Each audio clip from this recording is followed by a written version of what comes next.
welcome back to Off the Pitch Football Match Daily's podcast. Today we are being joined by Siddhant Singh, who is co-founder of Football Match Daily, and our guest for today is Rishi Kakde, who is a supposed Real Madrid fan. So, anything to say for yourselves, guys? Hi guys, I'm Siddhant and I'm a Man City fan. Hello guys, I am Rishi and I am a Real Madrid fan. So, I see Sid, who's gloriously wearing his third kit today. Is that the away kit? I'm not sure. Okay. Carabao Cup. How was it, Spurs? uh, it starts up is like Spurs had no chance, especially with Ryan Mason. But Ryan Mason had pretty good stats as a Spurs manager. 100% win percentage as a Spurs manager. 1 out of 1 games won. I mean, surely Pep Guardiola had that on his mind before the game began. Yeah, obviously, I mean the amount of defensive approach they had, I think Pep really must have lost his mind. Like he must have thought like Mourinho's down, we get a better game, but it was not like that. So Ryan Mason was a bit of a problem in the game. Do you think it was right to sack Mourinho? No, actually, Mourinho is the only manager who's ever beaten Pep in a final, and 6 days before, probably they had best chance for a trophy. Sacking Mourinho first, someone like Ryan Mason is obviously like a very poor choice to make. I think many people say that it's because Mourinho stood up against the ESL idea, and Daniel Levy decided to sack him to silence him. And I think it's true because Mourinho is quite an outspoken person, so Yeah, it might because be. no one sacks a manager a week before the finals, and it's the trophy they're Especially, gonna get for the first time. yeah, exactly. And especially not if your managers like Zidane, who quit after, I think, winning the Champions League. What are your thoughts on the Carabao Cup, Rishi? The final, at least. I think Man City clearly deserve to win this. They've been good all season. And about Mourinho again, honestly, I just think he probably walked out. So I'm not really sure whether he was sacked. I mean, that's what they say, but I think he really walked out because of ESL, obviously. I'm glad that Mourinho is not in Spurs anymore. Spurs Yeah, clearly deserve same, him. exactly. Yeah, they But clearly don't deserve him. it's a whole cycle, isn't it? Because now Spurs, I mean, I think Gareth Southgate is Spurs' number one target, and then all England fans are begging for Gareth Southgate to quit. So doesn't Exactly. that open up new avenues for the England national team in general? Like, but what are the choices if Gareth Southgate leaves for I England? think I think Frank Lampard had a decent shout. Like, I I don't mean, think Lampard is much better than Southgate. Southgate. see, I think in terms of youth development, Lampard is the number one choice, especially since the youth available in England. But obviously, not too many realistic options right now for the England Yeah, national team. Frank Lampard, one of the big names who can be there. So, Frank Lampard was sacked from Chelsea. And now Chelsea is in the semi-final of the Champions League, and they've got a crucial away goal against Real Madrid in their training ground. Uh, I'm not really happy with the away goal because we clearly deserve to win that game. We should have scored at least 2 or 3 goals. So I think that we should have done more, or to be clear, Werner should have done more. With the whole Werner drama, I'm just pissed right now. Rishi, your thoughts on the game? I think I have to agree with Ayush. Chelsea were clearly a better side, but again, the finishing and decision making in the third by Timo Werner, a couple of chances missed by Pulisic as well. Then even I mean, Kante was really clearly the best player on the pitch, and yeah, they really deserve to win. That one-on-one against Courtois, he had a clear shot on goal, Timo Werner, that should have gone in. And on the other side, Madrid, well, we all really only created 2 or 3 chances, but we were able to convert thanks to Benzema. So yeah, That was an amazing goal. That was a yeah, good goal. yeah, That But I've heard like Sergio Ramos and Valverde would be back for the second leg, so that gives Real Madrid a big advantage, like especially yeah. And Ramos. Yeah, don't Marcelo forget. will be out as well. He just confirmed But he's lined up for duty for the Madrid elections, so he'll be out. that's a peculiar reason. I mean, that's a reason we don't I usually mean, hear yeah, of. he But wasn't going to be. Uh, I mean, with the return of Valverde, he was not going to be in the 11 exactly anyways. So yeah, that I was going Perez, to point master out. class. I was Kovacic going may to come point. back for the second leg.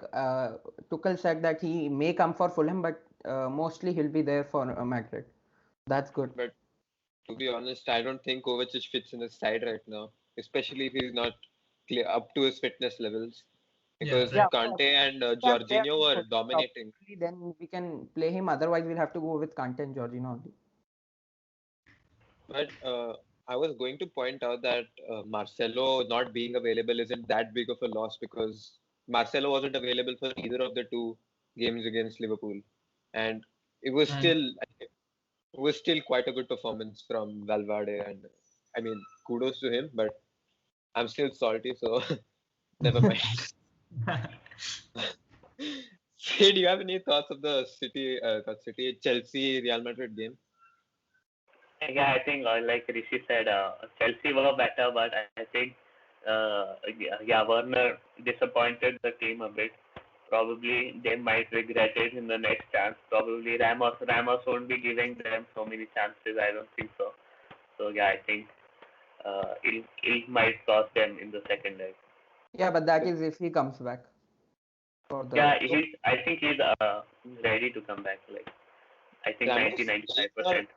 I mean, I see, hope not. regardless of whether Ramos is playing or not, does Timo Werner deserve to be called up for the second game against Real Madrid? I Solely on think the base of his trade.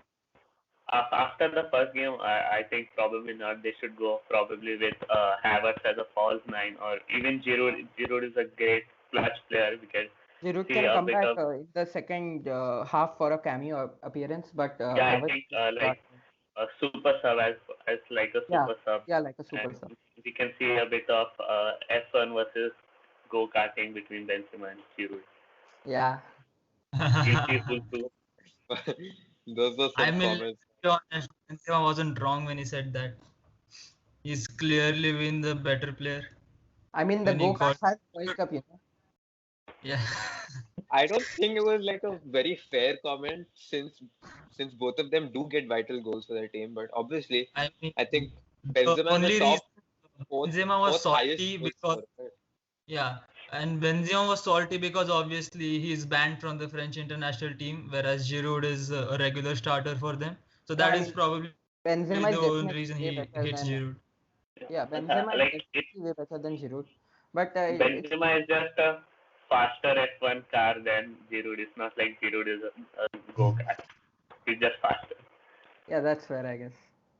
So if I would have guessed, I think Havertz would have started as a false nine, giving Mount more chances to get into the final third because I think Mount is the best finisher for Chelsea at the moment. Yeah, we Tammy can't do Abraham, anything without Mount right now. We're totally. Tammy Abraham missed a couple of chances too, I believe, if I'm not wrong. And Giroud obviously not on Tuchel's best side yet, so that would be a thing to watch out for. Yes. Moving on to the second game, that was I think the better game of the two. City versus PSG, the Oil Clasico as it was termed. But what a game! What a game! Yeah, it was a really good game. I mean, Yeah, everyone was I think so happy that PSG were winning, and then this City comes like dogs bloody. They score a goal which Nawaz clearly was mistaken there, and he should have stopped it, but he was good overall for the match. yeah, I think overall Navas was good. He's always been good, even Real Madrid, PSG, everywhere. I think one mistake he made, I think it cost them a lot. And then even Kimpembe made the mistake in the wall. It cost them again. And I think like overall, I think City was a better team, but PSG, they kind of did bottle it because like those two goals were not regular goals. They were clear mistakes by PSG. That's why. So I mean, I read somewhere that if PSG had a better 15 minutes, the results of the game would be different altogether. Because I think 71st minute, Navas Howler, he was probably thinking that was going out and somebody was maybe going to touch it in Yeah, so that he was waiting for that some fine. player to be protected, but that didn't happen, so it just directly went in. Second goal, I think an amateur mistake, you cannot let the ball go through your wall. I think that's the basic of free kick defending. Before your positioning comes that you cannot leave gaps between your walls, right? Yeah, a defender is made to do those kind of things, and he clearly just flinched a little, I guess. Yeah, especially with Mahrez, if you see in Mahrez free kicks, he never goes for top bins or anything. He always curls it around the wall. So they should have probably, would have known that they probably would have been more attentive to those details.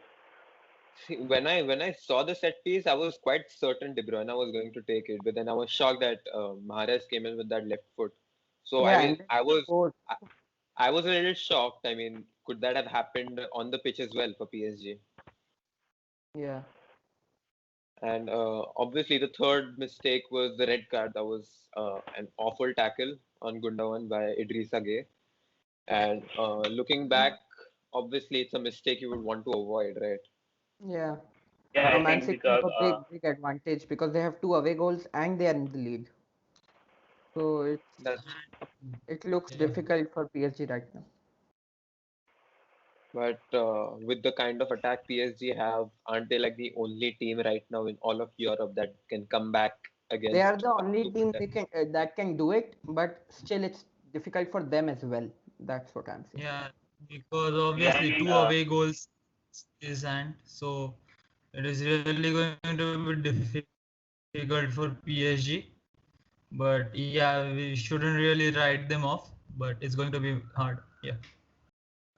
I think even the second leg would be close. I think, but I think it's a bit on Pochettino this loss.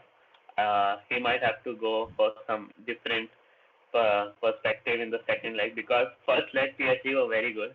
I think they were attacking well, and second leg they just decided to stop attacking and they just decided to sit back and I think I read somewhere that Mbappe and Neymar they're both very good on the ball, so they need the ball for that. And against Man City, who can keep the ball, who don't give it away.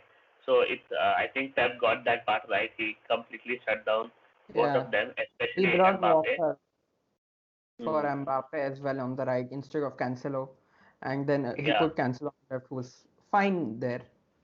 I think Cancelo was okay, but I think Zinchenko is technically a midfielder, so he brings that more attacking advantage because if you see, I've seen City games and if you see it, Zinchenko is always very deep in the left wing position, so that the winger can cut inside and go inside. So that I think whole game that thing happened. Even De Bruyne's goal, I think same tactic was used. The left winger went in, Zinchenko went on the flank, De Bruyne came inside, and then yeah, Navas missed it. So. We're talking about the City PSG game. We saw a few controversial, I would say, calls by the referee. What are your opinions about that? Rishi probably first, since he's the neutral fan here. So obviously almost all the 50-50 decisions were given in PSG's half. And I guess Man City being the visitors would really think what is happening on the bench because obviously they're visitors and a lot of 50-50 calls going against them. Even though the red card was showed for a PSG player, I think throughout the match, throughout the 90 minutes, PSG did uh, re- were being preferred by the referee, if I should say. Yeah, even I think PSG was favored a little. It didn't change much, but I think De Bruyne picked up a yellow card for that, and yeah, I think that you can blame Neymar's expertise in diving for that. Obviously, that card was like PSG got the red card, but it was a clear red. but overall, like all the calls were somewhat going in PSG's side. Yeah, but none of them were major calls, thankfully. So Yeah, nothing. See, fortunately, there weren't any major calls. Like I said, no offside calls as such, no VAR penalties, no Yeah, red cards. So on the bright side, there weren't any major calls that had to be taken. But obviously, it's the little things that change the outcome of the game. And they could have maybe if it was a different day, maybe they could have gone against City. So yeah. talking about all of the teams that have played in the Champions League midweek, do these midweek games affect all the teams' top four or maybe title race ambitions? For example, I think I think except City, both Real Madrid, Chelsea, I would say PSG, they're all in the running for the title or the top four, right? So does that affect the midweek game? Does that affect the whatever happens in the league, it domestic definitely league? affects that because if you see in Chelsea's case, we have only two midfielders right now, Kante and Jorginho. They're literally playing every game in Premier League, in FA Cup, and in the Champions League. So it's exhausting. But we can't really do something about it, can we?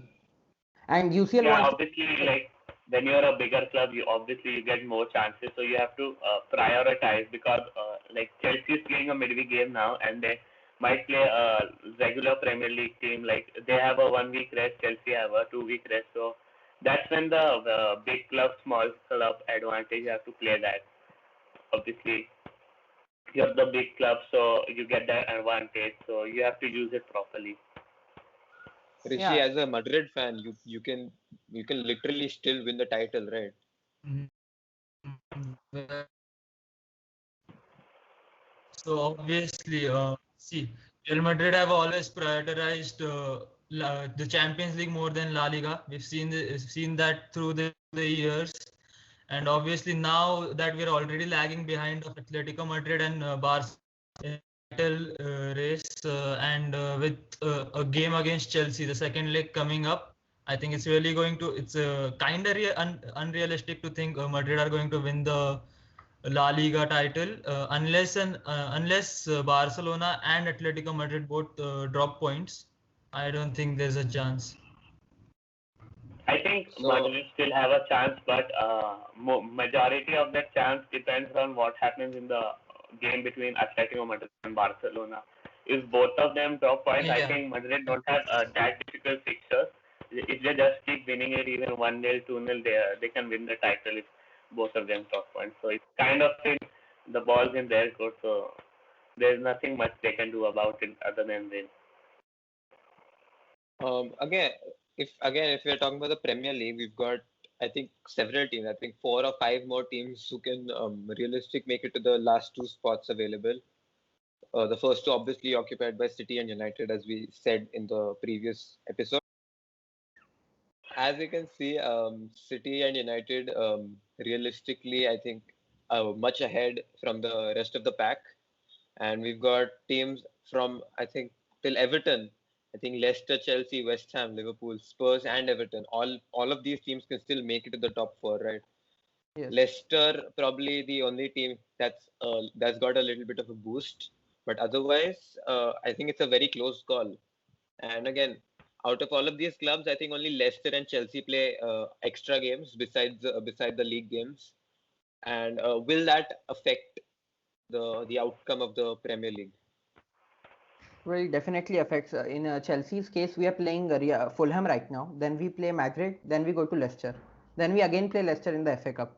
So it's literally a bit too much right now. And Chelsea clearly have to do something in the top four race because it's not very realistic to think that we'll win the Champions League. Ayush, I believe you have a game against City too. Yeah, If I'm I'm saying yeah, again a game against City, a game against Arsenal, and another game against Aston Villa, which is not that big, but still. I think Aston Leicester and Villa, Chelsea, their position wise, they have an advantage right now, but games wise, they have the most difficult games to play, and even they have more games to play. Yeah. so obviously being a Liverpool fan, can Liverpool make it? I think there's a chance. probably. Yeah, I Yeah, think like there is a chance, obviously, I because think even mostly last year I the fourth remember, place. uh, even last year I remember Leicester being in the top four before the pandemic, and then and then they just bottled it. And the game against the last game of the league against Man United, if they would have won, they would have ended in top four. So yeah, I guess Leicester probably are still shaky. So yeah, Liverpool still might have chance. Even West Ham and Chelsea is also in the race. I I think this time I think, but I don't think Leicester will actually bottle it. Like Leicester are obviously less experienced in this field, but if Liverpool drop points against United and Leicester just win their two easy games till match day 35, I think.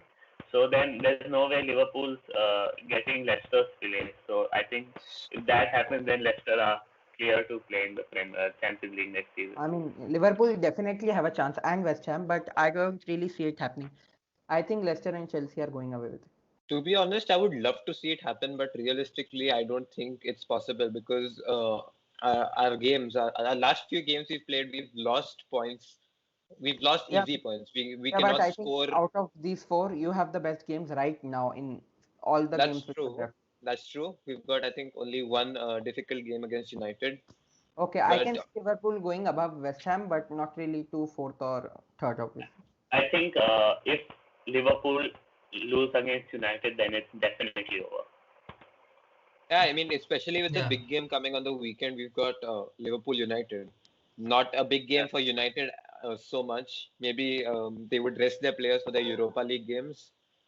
Um, but for Liverpool, it's a big game, right? It's the decisive game, I would say.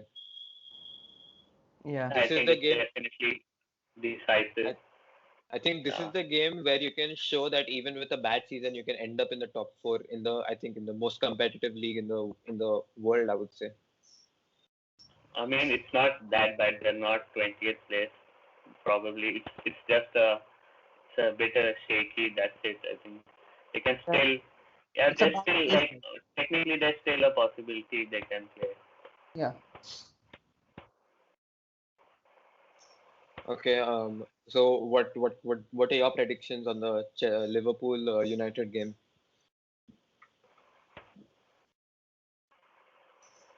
I'll start. I think it would be if see I think obviously as you said United are going to rest their players, so maybe Liverpool 2-1. Yeah, 2-1 Liverpool. I think Manchester United are going to actually win this one with 1-0. I would Because say I think, 0-all just because it's Manchester yeah, United. I So was I'm going thinking to 0 all, go but 0-all. maybe Bruno can squeeze a penalty here and there, and I don't know. Come on. I would say we have a bad defense, but not penalty giving bad defense. I Okay. mean, you have Fabinho, so I think Yeah. you can get a penalty. Does Bruno play with the Europa League game on the horizon? I see Bruno playing. I, I don't think Ole yeah, is going Bruno plays every game. They even if it's Sheffield United, he gets to play. They don't let Van de to. Beek play, obviously. Yeah. So moving on to the final title race that we would be witnessing would be Ligue 1. A shocking. No one would have been expecting a title race as such in the supposed Farmers League, but here we see PSG not really winning. So what's going on? Walk me through this. I think I, again PSG with the same problem. I think they're playing a lot more extra games than Lille is. So obviously we can't really, we can't blame that they haven't been good, but they haven't been putting their A squad, their best squad when playing in the league. So yeah, that is probably the reason they're lagging behind by 1 point. Yeah, I think point-wise, PSG have not been that far from ideal. Like 72 points in 34 games is good. I think it's really Lille. Like no one expected them to pick up 73 points here. I think PSG lost a few games in the beginning of the season. They had a bit of managerial problems as well. So I think that's where they dropped a bit of points. but I still think the Lille will drop points last 4 games and PSG can win it. So, Videep, who's gonna win it? I'd go with Lille. I am also going with Lille. Now I want Lille to win, but I think No, I think they Lille can. will win There's it. a chance. There's a chance they might drop. They're more likely to drop points There's than obviously PSG. a chance, but I think it's going with Lille this time. See, if PSG make it to the Champions League final, then there's no way they're catching up with the league. Like Rishi said, the same case with Real Madrid. I think it's going to be a similar case. So if PSG, if they overcome their 2-1 deficit and make it to the Champions League final, then it's Lille who win the title. Yeah, I think same things kind of going on with Chelsea as well. If they make it, then they'll have to prioritize things and make sure what's more realistic, and they I go for mean, that. if we make it to the Champions League final, we don't really have to worry about the top four thing because if we just win the Champions League final, let's suppose, then we don't need the top four. Yeah, that's what I'm saying. If you prioritize Champions League completely, like 105%, you go and win it, then top four race kind of doesn't matter anymore. Yeah, but the problem I is mean, Champions League final is after the PL games end. Yeah. Yeah, so we'll have to play the PL properly. it's easy for me. If PSG play the way they played against Bayern, then they're going to win the Champions League. That's easy for me. Because Yeah, obviously, that but was a very good performance. I think that was a good performance. They really exploited the high line that Bayern play. But City don't play a high line. I think that's where PSG faltered yesterday. So I think City won't be playing a high line next week as well. So PSG probably have to look for a little different angle there. it's interesting to hear you say that because I read something that was you can take Pochettino out of Spurs, but you can't take the Spurs out of Pochettino. How you really can't bottle it in the big stages, can you? I mean, playing against a team like City, you can't just go back and sit back, especially when you know that City is just going to press until you're going to make a mistake. And Yeah, PSG but made City's a very attacking team. If you sit back, you're gonna invite pressure. So I think that was a big mistake from Pochettino's side yesterday. And also we can't forget that Pochettino did actually take Spurs to the UCL final in the 19th season. So yeah, that's true. Anything's possible at this point, to be honest. yeah, And exactly. that too was again with a comeback against Ajax, wasn't it? Ajax, yeah, what a game. With this whole COVID So, thing, I think every league became much more competitive than it was. Like Premier League, the title race is definitely not that competitive, but the top four race or the La Liga race or the League One, what the hell? see, I think besides Yeah. Bundesliga, which is a big family, like as I would quote at this point, everyone has been. I mean, every other league has been quite competitive, and obviously the whole point we know what's going on at the Bundesliga. So we know what's going on in the Bundesliga, don't we? Yeah, Yeah. managers going from family to family. At this point, Clearly not the first time that's happening. Managers, players, everyone. Like, Managers who that can happened with players. Now it's the Like, managers' turns, I guess. I think players were a common thing before, and now even managers have gotten into that family business. see, it wasn't even common as in Bundesliga. I said it was common for Bayern, to buy off Yeah. their competition. I mean, even in the beginning of the season, we saw Upamenko immediately signing for Bayern, right? Who was, I think, their number one competitor's main centre back. And with Konate, I think on Liverpool's radars, that's basically Leipzig's defense gone.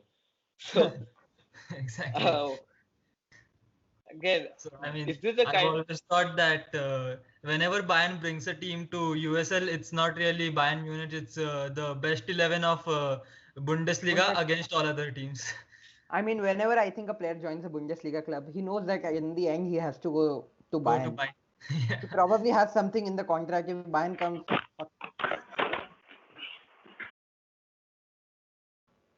So like Rishi said, sorry, that Bundesliga. I mean, Bayern never come as Bayern Munich. They come as a Bundesliga best 11. 11.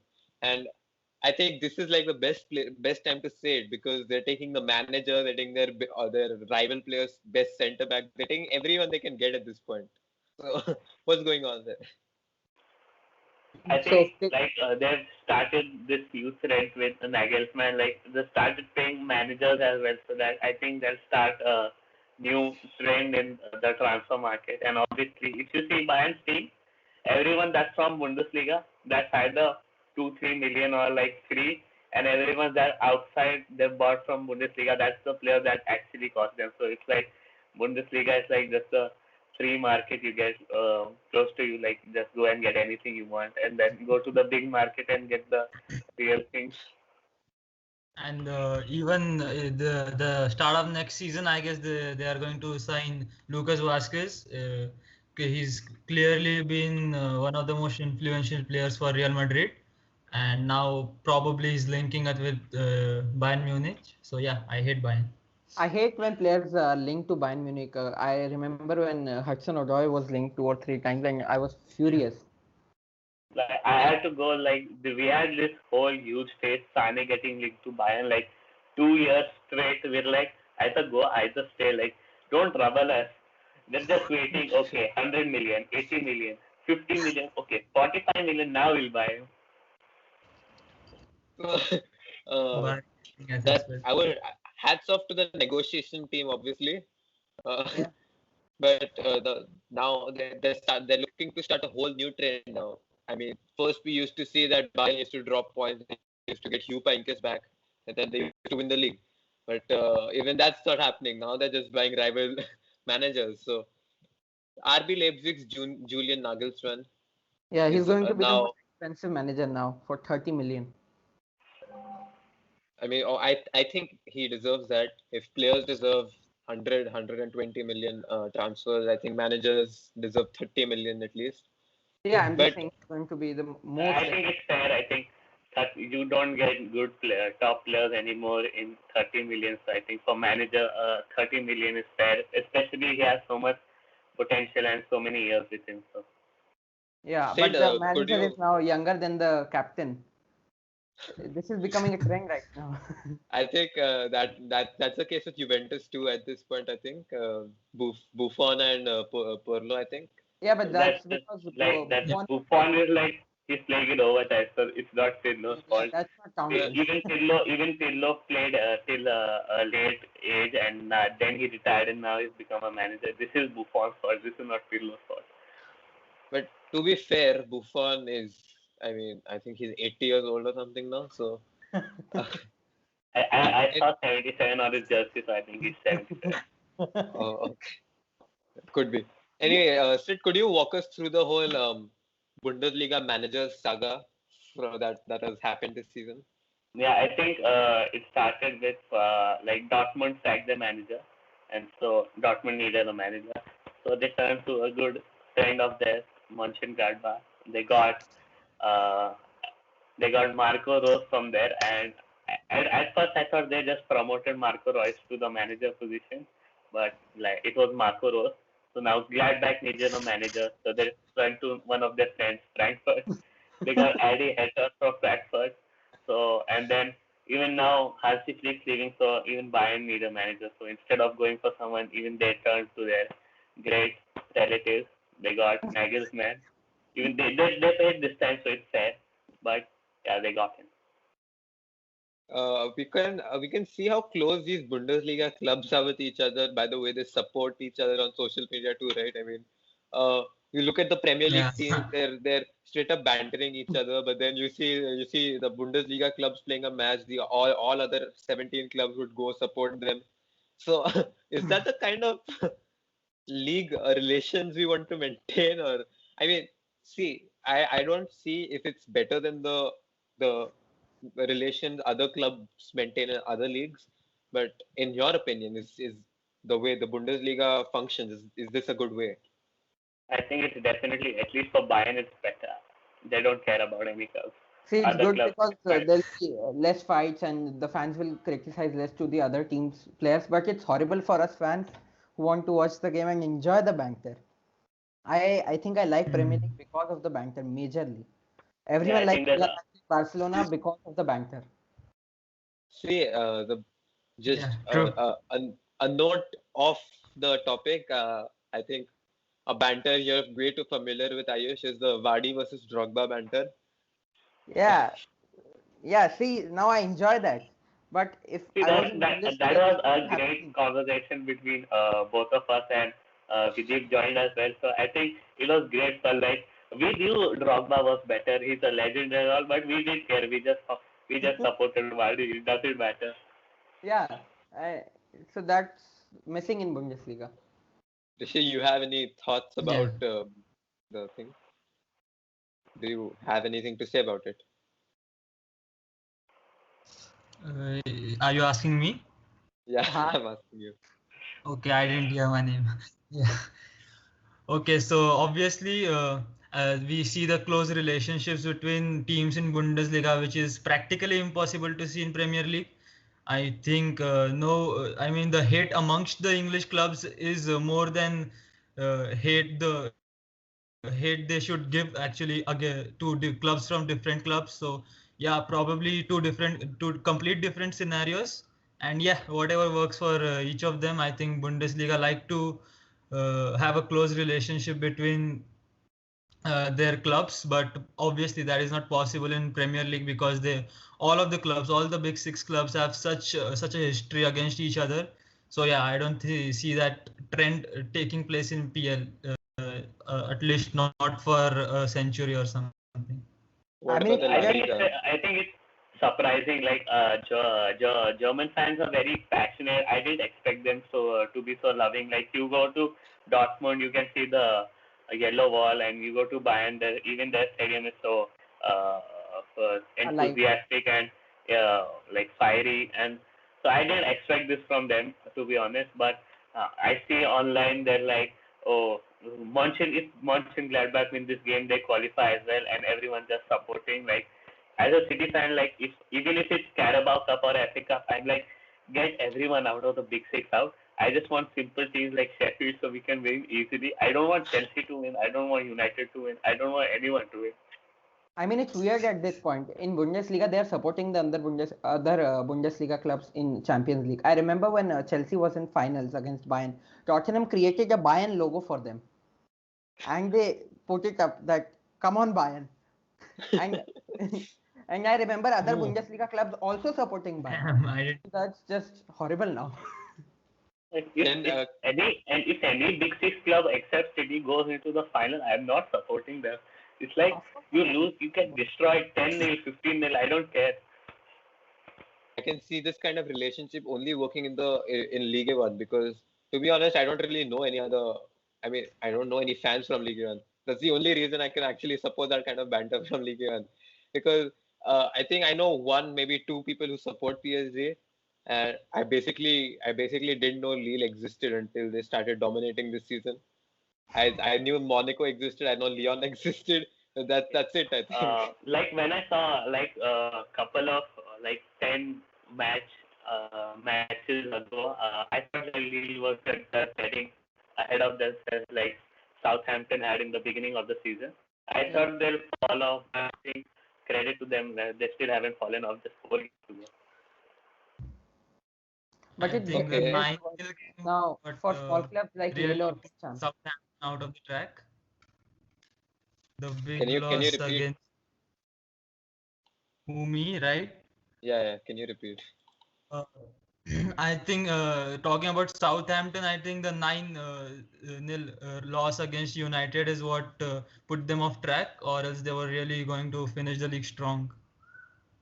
Yeah, that started I the. think they beat Liverpool and then everything was going so well, but then after that they just I don't think they've even picked up a single point at this This is point. the problem with small clubs like West Ham or Lille. Now, if West Ham even if it qualifies for Champions League, they don't have the depth to play both the competitions properly. If they play good in the Champions League, they'll have to play some. The players will get injured, and they don't have the depth to replace them. Or See, the I money. think that's what happened with Leicester when they won the Yeah, league, this right? Yeah, season. exactly. No, when they won the Yeah. league, the That following was I season the when they thing. think qualified for Next the year they Champions were. League. Yeah. I think they did okay in that. I think they got to quarterfinals or something. But I think this season, they got knocked out by Slavia Prague. So that like they really didn't have any players for that game. I think Ilekiano was out and even Vardy was out. They were playing Jose Perez as striker or something. So they got knocked out. Europa League. Okay. So since we've got a little bit of time left, I would propose we give our team of the week for the Champions League. Yes, sure. So starting with the goalkeeper position, I would give a decent shout out for Courtois for a couple of decent saves against Chelsea. I think a save for a Pulisic save, and I think obviously that clinical Werner save. Yeah, but that was more of a Werner fault than a Courtois save, And I believe Ederson should get it this time because he didn't really make any mistakes and he was on the point. I think like I would love Edison, but I think even except for the goal, I think Navas was he did well as well. So even Navas could be in the mix. Yeah, but that's the problem with goalkeepers. One Yeah, goal is a very sensitive thing, and you can't really put someone with after missing something. I would debate. No, okay, I have to agree with Deep. I'd say Courtois.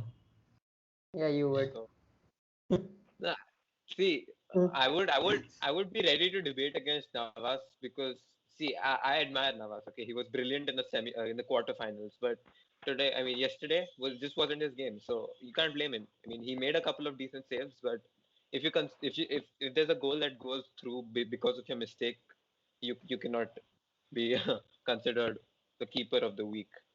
So, do we have an Yeah, agreement on true. Courtois? Okay, let's do Courtois because of the majority. Who- Centre who is backs. fine. I Who think are I would us? debate for Rudiger here because he got a good assist and he was clean at the back. He made some good clearances and he gave some very nice through balls as well. The I second think centre back. for Second would me, be I think Marquinhos. No, sorry, Eder The Militao. matrix. The second centre back for me would be Militao. for me, I'll go with Diaz and Marquinhos because Marquinhos scored a great goal, and I think Diaz absolutely pocketed Mbappe yesterday, so gave him no space. So I think those two will do for me. Rishi. Okay. Okay, I'd I'll go go. with Militao and Diaz. As Sid said, Diaz clearly gave no space to Mbappe, and yeah, so obviously Diaz, and then Militao has had a great couple of months at Madrid. Even the game against Liverpool, I think him and Nacho Fernandez. I think so. Yeah, Militao deserves to be there as well. I'd go with Diaz just because he pocketed Mbappe, and you can't pocket Mbappe because the kind of player Mbappe is, you just cannot pocket Mbappe, and he did that. So I'd go for Diaz and Marquinhos because that was a good goal. Okay, that's that I That would was, go that for. was, So I think So Diaz is in for sure. I Who is think going Diaz to is take in. I think Martinez? it's a debate between Villarreal and Militao Marquinhos. and Marquinhos. Militao. I So think I would lean towards Militao because we are looking at the defensive thing more than the goal. Goal. And Yeah. Militao is I'm ready to concede for Militao, to be honest. So Yeah. he gets Yeah, it. even I don't have a problem. It's not like Marquinhos is my best friend or anything. Yeah. Right Thank you. back. Who do we have for right back? Right. I think I'll say Kyle Walker because I I will don't also think say anyone Walker. has. I also say Kyle Walker, honestly. I think there's not much options in that field. I think Mbappe was in two pockets together. Yeah. Yeah, I think like they Correct. that one big. They, so I Yeah. think Walker's the only player probably who's there in debate. So I think Walker wins it. I would also go with Walker. So Walker it is. I Walker. mean, I would argue Azpilicueta, but then again, if Not if really. if you've got competition like Kyle Walker, then there's no point debating about him. Yeah, I mean, I think as Pelicota had Vinicius Junior, so Yeah, okay. Left back. Um, Zinchenko only because of the kind of impact he the got. the after- Paris the PSG left back is Bake. Your Baker. Becker something. He अरे completely upon had ऐसे बोल Riyad सकते Mahrez in the first half and a couple of good clearances. He was good on attack, so I think it would be Becker for me. I would go for Zinchenko only because of because of what he got for City in the second half. Even if he wasn't exactly playing left back, he came in to play as left back, and I think he created a few chances and he was good. I would say. I Yeah, think like we did covered it. I think Zinchenko was good. Yeah, but No, especially because I think Cancelo couldn't get Di Maria to. I mean, he couldn't stop Di Maria exactly, and Di Maria got yeah, I through think past him 3 or 4 times, and yeah, I defensively as well. Uh, I don't expect Zinchenko to be a great defender, but still, I think he defended well, and even attacking wise, he gave that option to the left winger to go in, and we got those 2 goals. So. Ayush, who's your left I back? will also go with Zinchenko only. So the Zinchenko's have it. Hmm. Yeah, Yeah. clearly. You've got three midfield positions vacant. So who's our midfield trio? I think Cruz, Phil Foden, and Kante should definitely be in the midfield trio. Gordon didn't. Okay. I Rishi, think you have I Kante think is definitely Rishi. there. Who's your midfield trio? okay. My midfield would be Cruz and Kante alongside De Bruyne. Okay. I think I'll go for the same thing. Cruz, Kante, and De Bruyne. I think even balance wise, I think it's a good team. So I think, and yeah, all 3 of them did well. So I mean, I would go for the exact same trio for the reasons said, balance, and obviously De Bruyne getting a vital goal, getting his team back, even though he probably didn't meant it to be a goal, but was good from him. So that's my midfield trio. So Front. that's the midfield trio then. Who's your right winger? I'll say I'll pitch in for Mahrez. I think he got a good free kick. I think Mahrez should get in with Benzema in the center and Pulisic on the left. Oh, um, I think Benzema. I would argue Pulisic at left wing because he can play left wing, but since he didn't, I would go for a similar front I three. think for But he striker, played. I think Benzema is there for sure. Yeah, Benzema Uh, is there for sure. I think we can put Di Maria on the left and Di Mahrez Maria, on the. I have yeah. I would argue Di Maria would be on the left. That is what I'd be. My front three would be Di Maria, Benzema, and Pulisic. Yeah. So that's a team of the week of the Champions League. We've got Courtois and goal. We've got Kyle Walker at right back. We've got Eder Militao and Ruben Diaz playing centre back. We've got Zinchenko at left back, right? And our midfield three, obviously, Kante, Kevin De Bruyne, and Toni Kroos. And our front three of Di Maria on the left, Benzema at strike, and we've got um, who do we have? Mahrez on the right. Mahrez on Mahrez, the right. right. So that wraps it up for this time. Rishi, it was great having you, and Thank you. obviously, uh, anytime for La Liga fans, since all the attention seems at the Premier League at the moment. So just having a Real Madrid fan was a great thing. Thank you for your opinions, and As long as Papa Perez doesn't do anything weird, you're always welcome. We don't yeah, Yeah. play Papa Paris. That's it. Yeah. Even Okay. though he's so a Brazilian. that's it for this time. Thank you for watching. It's been a great episode. We had Champions League obviously returning. I mean, we had Champions League action. Obviously, a tight top four race in a few leagues. And we talked about the Bundesliga big family we have. So that sums it up for this episode. Thank you for watching. It was great having you. Bye.